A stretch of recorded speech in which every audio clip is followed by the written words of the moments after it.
예, 오늘 요한복음 6장 1절에서 15절 말씀 가지고서 누구의 손에 들려지는가 제목으로 말씀을 나누도록 하겠습니다. 오늘이 아마 독일의 사회심리학자인 에리히 프롬이라는 사람을 아마 들어보셨을 겁니다. 이분이 사회가 병이 들 때 어떤 현상이 나타나는가 몇 가지 세 가지 정도 특징을 얘기한 게 있습니다. 제가 그걸 보고 참 공감을 좀 했는데, 첫째는 사람들 사이에 이 적대감이 생긴다. 분노를 하는 거지. 두 번째는 사람들이 믿지 못한다. 불신. 말을 해도 믿지 못하고 친절하게 얘기하면 다 저기 장사 속이겠지. 또 얘기를 하면 저게 우리 목사님이 헌금 많이 하라 그러겠지. 믿지 못하는 거예요. 이 세 번째는 이 도구화다. 이제 요게 이제 제가 좀 얘기를 하고 싶은 건데, 도구화. 사람을 볼 때 어떤 돈벌이의 대상으로 본다든지, 향락의 대상으로 본다든지, 사람 그 자체를 보지 않고 그것을 다른 것을 위한 자기의 어떤 이기적인 목적을 달성하기 위한 어떤 도구로 본다는 것입니다. 오늘 이 본문에서 말하는 이 군중들을 보게 되면은 그 예라고 볼 수 있습니다. 오늘 본문 2절에서 보면은 이 사도 요한은 사람들이 예수님을 많이 따라다녔는데 그 따라다니는 이유가 뭐냐? 거기에 보면은 병자들에게 행하시는 표적을 보았기 때문이다. 그렇게 얘기를 하고 있습니다.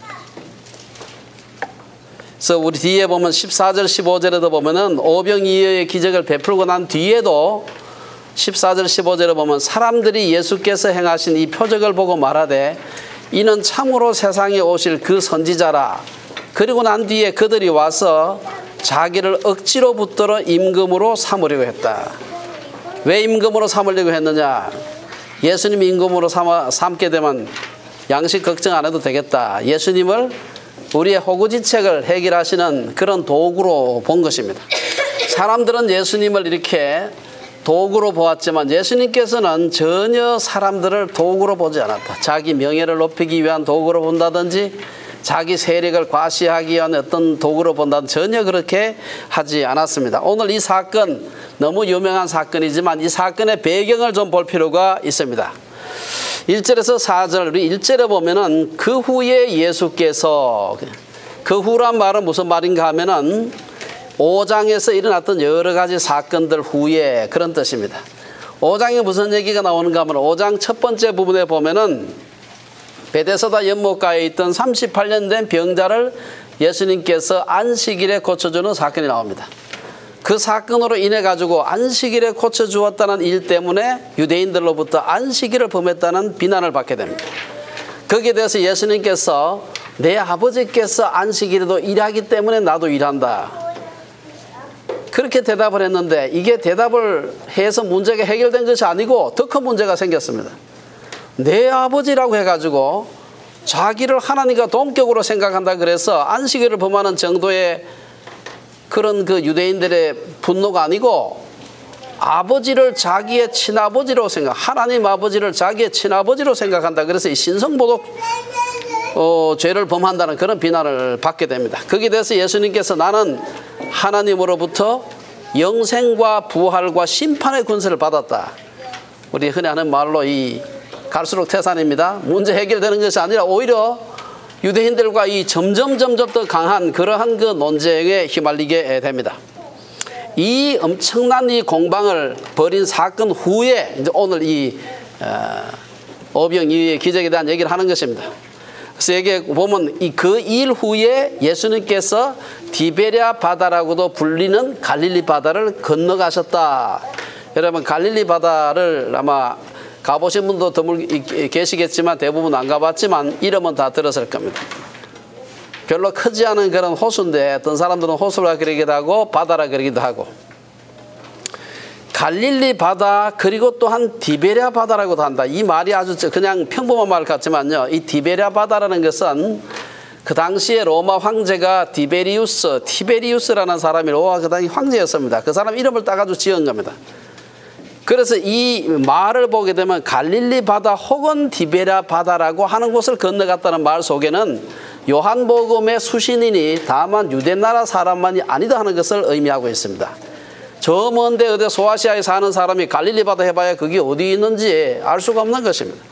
그 사람들이 생각할 때는 그 전체 소아시아 전체가 로마의 식민지였기 때문에 당시 로마의 황제 티베리우스 황제 이름을 딴 디베랴 바다 이렇게 하면 다 알아듣지만 갈릴리 바다에서 알아듣지 못하는 것이죠. 무슨 얘기입니까? 오늘 이 요한복음의 수신인들이 히브리인들 혹은 유대인들만이 아니라 이방인들 혹은 팔레스타인에 살지 않는 저 다른 데 살고 있는 이방인들이 포함되어 있다는 것을 의미하는 것입니다. 사실 이 당시에 사도 요한은 팔레스타인 지방에 있지 않고 지금 현재 터키 지방, 터키 저 서쪽에 가면 에베소라고 하는 도시가 있습니다. 거기에 가서 에베소 교회를 담임하고 있었던 담임 목사였습니다. 거기에서 이 글을 썼다 이렇게 생각이 됩니다. 이제 예수님께서 이 갈릴리 바다 건너편으로 가서 병자들을 고쳐주는 일을 계속했는데 많은 사람들이 예수님의 그 병 고침을 생각하고 예수님을 따라갔습니다. 어떤 사람은 자기 병이 있어서 따라갔을 때고 어떤 사람은 자기 병이 아니라 자기 가족 병 혹은 그것도 아니라면은 예수님의 그 기가 막힌 신유의 현장을 보고 싶어서 그냥 아마 따라간 사람도 있었을 것입니다.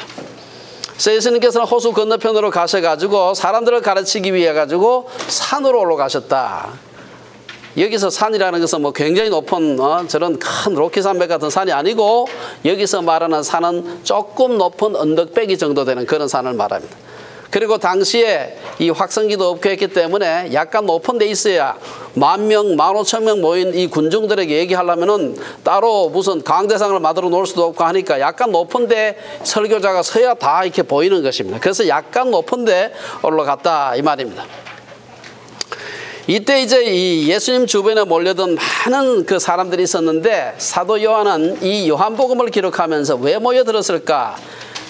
물론 예수님께서 병자를 많이 고치고 했기 때문에 몰려들었겠지만 그와 더불어서 중요한 이유를 하나 얘기를 하는데 그것은 명절이 가까웠기 때문이다. 이 명절은 유월절을 얘기하는 것입니다. 유월절이 되게 되면 그 동네 사람만 예루살렘에 모이는 것이 아니라 전 세계에 뭐 다 해봐야 당시에 주로 지중해 연안이었습니다만은 많은 유대인들 혹은 유대교로 개종한 많은 사람들이 예루살렘에 순례하러 오는 것입니다. 그 사람들 중에서도 아마 예수님에 대한 소문을 듣고 예수님께 이때 나와오지 않았을까 생각이 됩니다. 우리가 이런 배경을 가지고서 오병이어의 이 기적 사건, 오병이어의 기적 사건을 한번 살펴보도록 하겠습니다. 오병이어의 사건은 예수님께서 이제 그 복음서에 보면 베푸신 기적이 굉장히 많은데 오병이어의 기적이 유일하게 사복음서에 다 기록된 기적입니다. 우리가 그렇게 중요하다고 생각되는 예수님의 탄생도 사실은 마태복음하고 누가복음만 기록하고 있지 다른 데는 기록하고 있지 않습니다. 사복음서에 다 기록하고 있는 것은 예수님의 순환과 예수님의 부활 그것은 다 기록하고 있습니다. 예수님이 행하신 기적들 중에는 오병이어의 기적이 유일하게 사복음서에 다 기록되어 있는 사건인데 제 생각에는 왜 그랬을까? 그것은 아마 오병이어만큼 예수님의 기적을 그렇게 많은 사람들이 한꺼번에 본 사건이 없습니다. 여러분 이전에 지난 5장에서 보았던 베데스다 연못가에서 38년 된 병자 고쳐준 거 아마 거기에서도 아마 100~200명 사람들이 보았을 겁니다. 그 외에 다른 사건들 해봐야 많아야 뭐 몇십 명 혹은 몇백 명 정도인데 지금 여기는 어른들 남자들만 5,000명 다 합치면 10,000명 이상의 군중들이 한꺼번에 그냥 눈으로만 본 게 아니고 자기 배가 피지컬리 불렀습니다. 이게 배가 굉장히 고팠는데 예수님께서 먹여주어서 배불리 먹었다. 이건 뭐 부인할 수 없는 뭐 환상이라고 할 수도 없고 어떻게 다르게 얘기할 수가 없는 아마 가장 많은 사람들이 한꺼번에 그것도 육체적인 아주 체험을 입는 이런 기적을 경험한 사건이기 때문에 어느 누구도 부인할 수 없는 예수님의 메시아됨을 증거하는 그런 기적이라고 생각했기 때문에 사복음서가 기록하고 있는 것이 아닌가 그런 생각을 해봅니다. 이제 5절에서 7절에 보면은 이제 오병이어의 기적이 일어나기 그 배경인데요. 많은 사람들이 예수님께 나오는 것을 보았다. 그리고는 예수님께서 둘러서 있던 제자들 중에 빌립에게 묻게 됩니다. 이렇게 많은 사람들이 나오는데 그리고 예수님의 그 참 탁월한 그 말씀을 듣다 보니까 이 해가는 줄 모르고 듣다 보니까 어느새 그냥 아주 그 식사 시간이 훨씬 지난 것입니다. 그래서 빌립을 시험해서 이 사람들을 어떻게 먹일까 이렇게 이제 물으시는 것입니다. 여기서 여러분들 무리들이 예수님께 나왔다. 이 그리스 말은 굉장히 분석적입니다. 아주 분석적입니다. 그 그리스 사람들이 학문을 발전시킨 이유가 그 언어 자체가 아주 분석적입니다. 우리는 사랑하면 하나밖에 없지만 그 사람들은 여러 개로 나누고요. 이 사람들은 무리하면은 무리란 말을 갖다 우리말로 그냥 번역은 무리라고 하지만 여러 가지 말로 요런 무리는 요 말로 표현하고 저런 무리는 요 말로 표현해 달라요.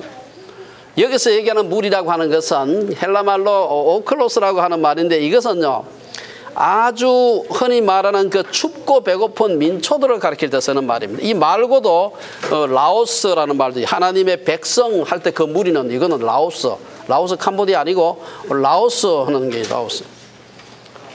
또 어떤 데 보면은 데모스 하는 말도 있습니다. 이것은 그래도 시민적인 어떤 자질을 가진 기댈 데가 있는 혹은 그 나라의 사법적인 시스템에 좀 기댈 만한 그런 구석이 있는 보통 사람들을 말할 때는 데모스라는 말을 사용합니다. 근데 여기서 얘기하는 오클로스라는 말은 정말로 춥고 배고픈 아무도 보호해 주지 않고 춥고 배고픈 민초들을 말하는 것입니다. 그래서 우리가 이러한 것은 뒤에 나오는 오병이어의 기적을 암시하는 말이라고도 할 수 있습니다. 이 춥고 배고프니까 배부른 사람이야 뭐 도시락 많이 싸들고 오면 오병이어의 기적이 필요가 없는 것입니다. 그러나 이 사람들은 예수님께서 그 기적을 안 일으키시면은 굶고 기진하며 갈 수밖에 없는 사람들이었다는 것을 암시하는 말입니다. 그래서 이들을 보시고 예수님께서 빌립에게 우리가 어디서 떡을 사서 이 사람들을 먹이겠느냐. 이것은 오늘 성경 본문에 보면은 예수님이 방법을 몰라서 그런 게 아니고 빌립의 믿음을 시험하기 위해서라고 성경에 다 기록해 놨습니다. 그래서 문맥을 살펴보면 시험하다. 이 말은 시험하다는 말은 유혹하다는 말이 아니고 그 사람의 믿음을 더 튼튼하게 하기 위해서 예수님께서 시험을 테스트를 한 것입니다. 예수님의 질문에 대해서 빌립은 각 사람이 조금씩 먹기 할지라도 200데나리온의 떡이 부족할 것이다. 여러분 저도 굉장히 계산을 빨리 하는 사람인데 빌립이 계산을 굉장히 빨리 한 사람입니다. 왜냐? 5,000명 아니 10,000명 이상의 사람이 모여 있는데 이것을 순식간에 다 헤아리지는 못할 테고 한번 딱 봤을 때 이 정도 모이면 몇 명 정도 되겠다는 것을 감을 잡았던 것 같아요. 그리고 이 사람들을 먹이는데 돈이 얼마나 들까? 여러분 1데나리온이 아시다시피 하루 보통 노동자 품삯입니다. 우리 돈으로 따지면 한 10만 원 정도 되는 그런 돈인데 200데나리온 같으면 2천만 원이죠. 2천만 원에다가 10,000명으로 나눠보세요. 1인당 얼마 들어갑니까? 2,000원 들어갑니다. 2,000원. 2,000원도 안 들어갈지 몰라. 왜냐하면 적어도 10,000명이지. 사실 애들하고 여자들하고 다 합치게 되면 제가 생각해 15,000명, 2만 명 가까이 될 겁니다. 나누게 되면은 1인당 한 1,000원에서 2,000원밖에 안 들어가는 돈이기 때문에 그 돈 가지고는 오늘 여기 나오는데 보면은 200데나리온으로 해봐야 영어 표현이 잘 되어 있어요. 한 바이트씩 한 입씩 먹어봐야 이 200데나리온 가지고는 한 정도 원 바이트 정도밖에 못 먹는다. 이 표현이 아주 정확해. 사실 1, 2천 원 가지고서 이게 먹을 수 있다는 게 그게 뭐 배불리 못 먹는 것입니다. 계산을 금방 한 거예요. 굉장히 계산을 빨리 해가지고 도저히 이 사람들을 돈도 없지만 돈이 있다고 한들 살 데도 없는 것입니다. 빨리 수요를 비용을 빨리 계산해서 예수님께 말씀을 드렸습니다.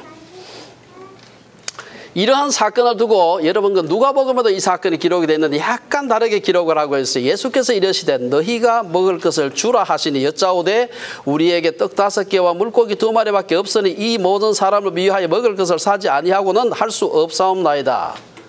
누가는 약간 다르게 얘기해서 뭐 같은 현장인데 아마 보는 각도에 따라서 조금 다르게 기록한 것 같아요. 이미 예수님께서 주라고 하실 때 그 옆에 아마 그 안드레는 그 저쯤해서 아마 어린아이를 데리고 왔을지도 모르죠. 그래서 예수님께서 너희가 먹을 것을 주라 했을 때 이미 그 아이는 예수님 옆에 와 있었어요. 그리고는 우리에게 떡 5개와 물고기 2마리밖에 없는데 이것 가지고 얼마나 먹이겠느냐 그 말을 하는 것입니다. 자, 이렇게 그 많은 군중들을 먹이기 위해서는 많은 음식 혹은 돈 둘 다가 있어야 되는데 이 빈들에서는 그것은 불가능한 얘기다라고 얘기를 하는 것입니다. 우리가 인생을 살아가다 보면 사람이 가진 자신의 자원만을 볼 때가 굉장히 많습니다. 우울증이 대표적으로 그래서 걸리는 것인데 내가 내 거 가진 거 생각해 보면 이거 가지고 뭘 할까? 다음 어떻게 될까? 불안합니다. 그래서 우리가 그때 우리가 가진 자원 말고 그 보이지 않는 다른 자원이 있다는 것을 받아들이는 것이 굉장히 중요합니다. 여기에서 빌립과는 전혀 다른 각도에서 접근하는 한 사람이 있었는데 그가 바로 안드레입니다. 8절 9절에 보면은 안드레는 사람을 하나님께 예수님께 데려오는 그런 은사가 있었습니다.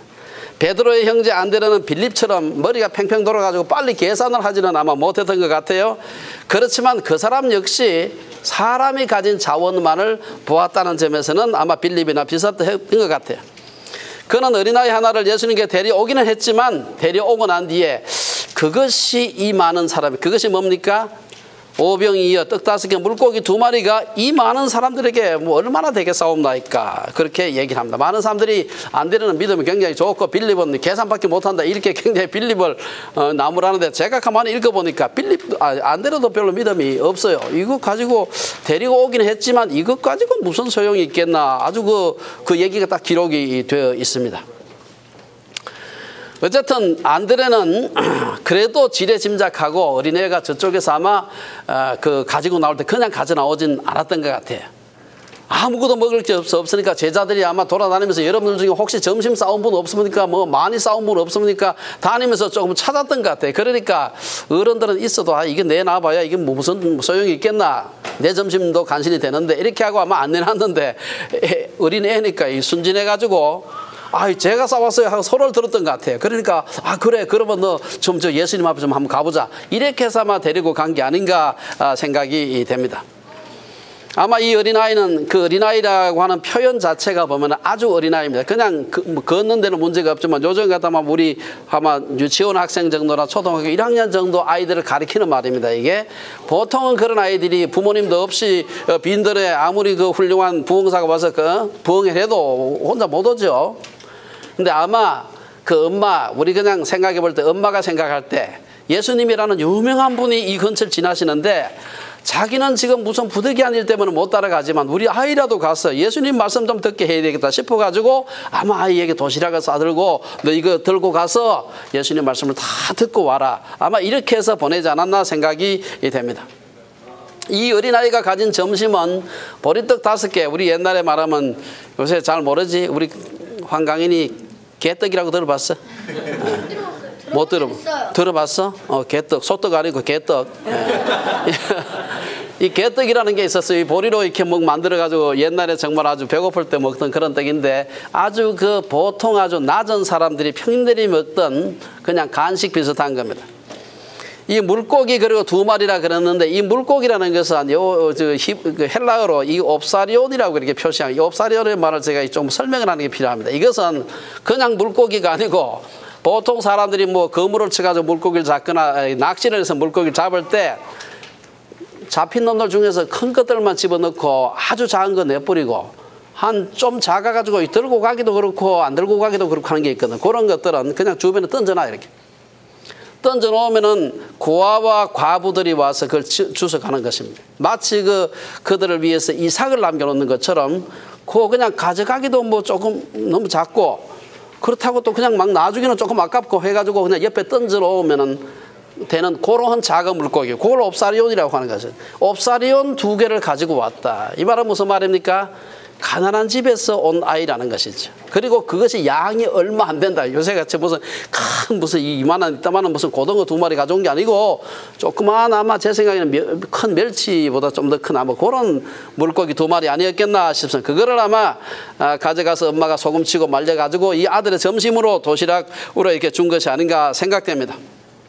어쨌든 이 말을 예수님의 앞으로 이 어린아이가 이제 점심을 들고 이제 제자들의 말을 듣고 가지고 나왔습니다. 그는 이 음식이 어떻게 쓰일지는 꿈에도 생각하지 못하고 점심 가져온 사람 손들어라는 거 손들어 그냥 나온 것입니다. 빌립은 계산을 빨리 하는 은사가 있었지만 이 안드레는 다른 사람을 예수님께 데려오는 은사가 있어요. 제가 보니까 빌립도 은사가 대단한 사람입니다. 그 많은 사람을 번개같이 쫙쫙 계산해가지고 나누기 딱 해가지고 1인당 얼마치씩 돌아가는 거 딱 계산해가지고 탁 한 거 보면요. 이게 하루 동안 계산한 게 아닙니다. 예수님이 물으니까 그 자리에서 쫙쫙 계산한 거예요. 이 대단한 은사죠. 안드레는 그 계산은 못하지만 안드레도 나름대로 그 은사가 있는데 사람 앞에 데리고 오는 은사입니다. 안드레가 여기서만 어린애를 데리고 온 게 아니에요. 성경 보면 몇 차례 데리고 오는 게 있는데 제일 중요한 데리고 오면 누굽니까? 베드로를 예수님한테 데려간, 베드로가 수제자지만 사실은 안드레한테 전도받아가지고 예수님 앞에서 나와서 그 엄청난 참 초대교회의 대그 역사의 주인공이 되는 것을 볼 수가 있습니다. 요한복음 1장 40절 거기 보면은 안드레의 전도를 받고 베드로를 갖다가 예수님께 데리고 와서 베드로라는 이름도 그래서 얻게 된 이름입니다. 그리고 요한복음 12장에 보면 6월절 명절을 맞아서 예루살렘에 올라온 헬라인들, 이 사람들은 이제 유대교로 개종한 헬라인들이죠. 이 사람들이 많이 왔을 때 예수님이 유명하다는 얘기를 듣고 예수님 한번 만나보고 싶은데 했는데 소위 말해서 끈이 있어요. 비서실에 끈이 있어야 되죠. 끈이 없어요. 이때 이제 안드레가 그들을 데리고 와서 예수님께 소개했어요. 여기 보면은 요한복음 12장 20절 22절에 보면은 명절에 예배하러 올라온 사람 중에 헬라인 몇이 있는데 그들이 갈릴리 베세다 사람 빌립에게 가서 청하여 이르되 선생이여, 이 빌립에게 얘기를 했네요. 예, 선생이여 우리가 예수를 배웠고자 하나이다 하니 빌립이 안드레에게 가서 말하고 안드레와 빌립이 예수께 가서 여쭈니 이렇게 나옵니다. 빌립이 직접 데리고 가지 않고 안드레한테 가서 우리 저 사람 우리 데리고 예수님한테 소개 좀 시켜주자. 안드레한테 간 거 봤을 때는 이때가 처음이 아닌 것 같아요. 여러 차례 아마 안드레가 예수님한테 비서실장 비슷한 노릇을 해가지고 누가 예수님 만나고 싶으면 안드레가 데리고 가고 이랬던 거가 이 데리고 오는 은사가 있었던 것입니다. 많은 사람들이 오늘날 인재가 없다고 하지만 사실은 인재가 없는 것이 아니라 예수님 앞에 그 인재를 데리고 오지 않는 것이 문제라는 것입니다. 안드레의 전도를 받고 예수님께 나온 다혈질 말썽꾸러기 베드로는 후에 몇천 명씩 한꺼번에 전도를 해서 회개케 하는 놀라운 대부흥의 역사를 일으킨 주인공이 되었습니다. 오늘 본문에서 안드레는 예수님의 메시아됨을 가장 많은 사람들에게 가장 직접적으로 증거하는 오병이어의 기적이 일어나는데 가장 중요한 역할을 합니다. 아무리 오병이어 가지고 있어도 그걸 데리고 나오지 않았으면 그 아이를 데리고 나오지 않았으면 기적을 볼 수가 없는 것이죠. 자, 우리가 그 다음 이런 그 어린아이의 작은 헌신을 하나님께서 예수님께서 어떻게 크게 사용하시나 하는 것이 10절에서 13절에 나오고 있습니다. 어린아이의 떡을 이제 손에 드신 예수님은 무리들을 배식하기 좋도록 그룹으로 잔디 위에 앉게 했습니다. 아까 말씀드린 대로 어른들만 남자만 성인 남자들만 5천여 명이라고 했으니 아마 한 10,000명 15,000명 됐을지 모르죠. 예수님께서 오병이어를 손에 드시고 축사하신 후에 나누주라고 해서 나누어 주었습니다. 이때 예수님께서 축사하셨다. 이 말은 이제 감사했다 이 말인데 이 말에서 오늘 우리가 오늘날 성찬식이라는 말이 나왔습니다. 그래서 보면 유카리스테오 하는 말은 오늘날 성찬식의 말입니다. 그리고 예수님은 남은 음식을 버리지 않고 모두 모으게 했는데 12바구니에 가득 차게 모았다. 그리고 이 남은 떡은 어떻게 했을까요? 당시의 풍습으로 보면은 보통 잔치 같은 데서 음식이 남게 되면은 봉사한 사람들 따로 뭐 임금을 주는 게 아니기 때문에 이 사람들에게 이제 가서 먹기도 하고 들고 가기도 하고 그랬어요. 예수님의 이 오병이어 기적은 골방에서 일어난 사건이 아닙니다. 아까 말씀드린 대로 이 기적은 예수님의 모든 기적들 중에서 가장 많은 사람들이 한꺼번에 한 장소에서 그리고 부인할 수 없는 증거를 가지고서 목격했던 사건입니다. 어느 누구도 이 사건을 보고서 환상을 보거나 환청을 들었다고 할 수 있는 그런 사건이 아니었습니다. 이렇게 분명한 기적인데도 불구하고 이게 안 믿으려고 하면 꼭 안 믿는 사람이 항상 생기는 것입니다. 제가 오래전에 미국에서 공부할 때 그때 저희 학교에 같은 학과는 아니지만 사회학과에 한국의 유명한 그 중앙일보 기자를 하고 왔다는 분이 있었는데 그분이 이 사건을 두고서 그런 일이 있을 수가 있느냐 있을 수가 없다. 그 어떻게 그런 일이 일어나? 그러면 이런 게 어떻게 성경에 기록되었을까? 사실은 예수님께서 오병이어 가지고 그렇게 많은 사람 먹인 게 아니고 그 어린아이가 다 사람들이 다 어른들도 다 주머니에 다 꼬불쳐 놓고 있었는데 이 어린아이가 자기 오병이어이고 조금밖에 안 되는 자기 조금밖에 안 되는 점심을 들고 예수님과 나아가는 걸 보고서 어른들이 너무 부끄러워 가지고 야 나는 저거보다 훨씬 도시락 많이 싸왔는데 자기 주머니 속에 넣고 있다가 어린아이가 그걸 들고 나가는 걸 보고 모두 부끄러워 가지고 자기 주머니 속에 몰래 넣어놨던 거 다 끄집은 데서 나누어 먹는 바람에 그렇게 풍성하게 먹었다. 뭐 그렇게 그 양반은 강하게 얘기를 하더라고요. 그렇게 믿는 거에 어떻게 하겠습니까? 언론의 자유도 있는데 자기 믿음대로 그렇게 할 수밖에 없는데 제 생각에는 그래가지고 빵 실컷 먹고 난 뒤에 여러분들 예수님 우리 임금 삼자 그렇게 했습니까? 있는 거 나눠 먹었는데 부끄러워가지고 자기 주머니에 혹은 가방 속에 들어있는 거 끄집어내 먹어놓고 자 예수님 임금으로 삼으면 우리 평생 막 그냥 밥 걱정 안 해도 되겠다. 이렇게 예수님을 임금 삼겠다고 난리칠 리가 없어요. 그렇지 않습니까? 이게 앞뒤가 안 맞는 것이죠. 게다가 또 12광줄이 남은 것도 어떻습니까? 안 사온 사람도 많은데 있는 거 나누어 먹었으니 하나도 남김이 없어야 될 텐데 12광줄이나 남았다. 기어코 믿지 않기로 작정한 사람들을 믿게 할 방법은 없지만 한 가지 분명한 것은 기적을 믿지 않은 사람들은 과학적 합리적 사고를 가진 사람이기 이전에 교만한 사람들입니다.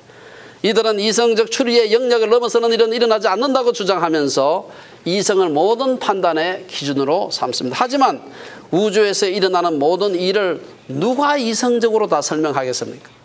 설명 못하는 것입니다.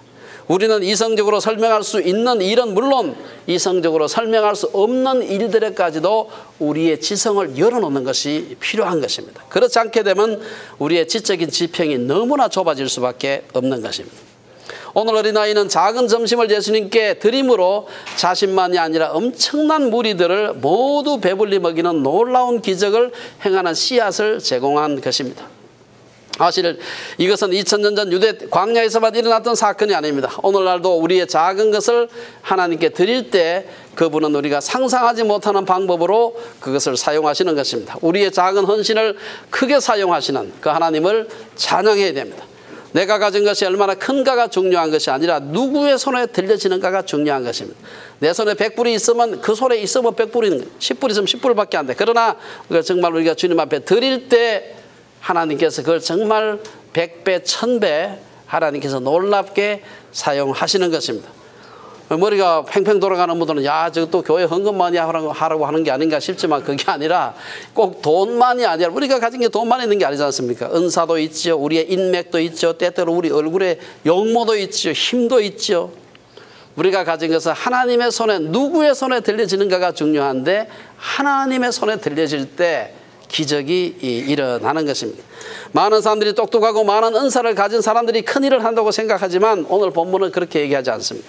누가 보더라도 한 어린아이의 점심은 초라한 것이었지만 그 점심이 어린아이의 손에 들려 있을 때는 한 아이의 점심으로밖에 사용될 수 없었지만 예수님께 드려질 때 온 무리가 다 먹고도 남는 놀라운 역사가 일어나게 된 것입니다. 뿐만 아니라 사람들이 그냥 배불리 먹었던 것으로 끝나는 것이 아니고 그로 인해서 예수님이 세상에 오실 바로 그 선지자, 그 메시아라는 사실이 증거되었다는 것입니다.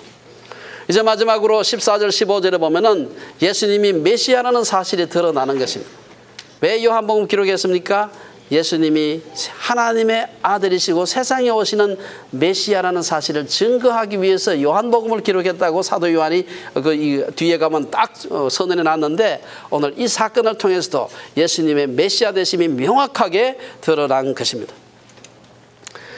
이제 요한은 이 오병이어의 표적을 기록한 목적을 다시 한번 확인하는 것입니다. 이 표적을 통해 사람들은 예수님을 참으로 세상에 오실 그 선지자, 오늘 14절에 보면은 참으로 세상에 오실 그 선지자, 여기서 그 선지자라는 것은 신명기에서 그 예언한 것인데 이것은 곧 그 메시아를 말하는 것입니다.